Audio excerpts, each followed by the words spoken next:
The FBI wants to hear from anyone who may have known a suspect in one of the infamous Colonial Parkway murders. So Alan Wilmer Sr. is accused of killing 2 people in Isle of Wight County and another person in Hampton more than 3 decades ago.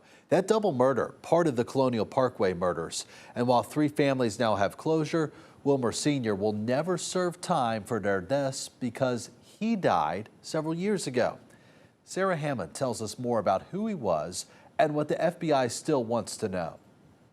Authorities say they've identified the man they believe is responsible for killing 3 people in the 1980s. One of them a double murder that was part of the Colonial Parkway murders. They say the now deceased Alan Wilmer Sr. is the man responsible. Who was Alan Wilmer Sr.? The man now accused of killing David Knobling and Robin Edwards in 1987 and Teresa Howell 2 years later died in 2017. According to authorities, he was an avid hunter, a fisherman, and a business owner. Now the FBI says they want to know more. Our agencies are still working to reconstruct the movements and encounters of Alan Williams Sr. Virginia State Police say Wilmer was a 5'5" muscular man who went by the nickname Pokey. He owned a business called Better Tree Service. Now take a look at these pictures. He drove a distinctive blue 1966 Dodge Fargo pickup truck with the Virginia license plate EM Raw. He also had a wooden commercial fishing boat named the Denny Wade. Virginia State Police also say Wilmer had no felonies on his criminal record. So his DNA had never been obtained until it was necessary for identification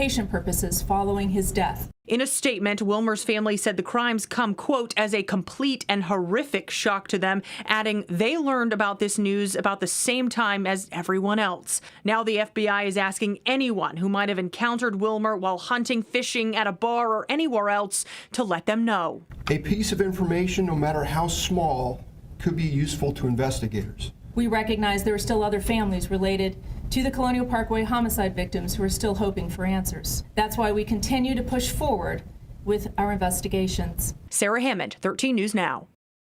The victims' families are reacting to investigators naming Alan Wilmer Sr. As the suspect. In a statement, the Knobling and Edwards family said, quote, "We have a sense of relief and justice knowing that he can no longer victimize another." And Howell's family says in a statement they're grateful for the closure this brings, but that, quote, "Nothing will bring Terry back. The void left by her absence over the years is inexpressible."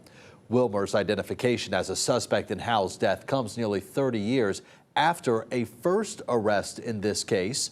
Clinton Wayne Edwards was charged with Howell's murder back in 1995. It was a big break at the time. That arrest coming 6 years after Howell was found strangled in the woods off Butler Farm Road in Hampton. Edwards was charged with rape and murder at the time, but police say those charges were no prost when DNA evidence cleared him. And now, 29 years later, it's DNA evidence that connects another man, Wilmer, to Howell's death.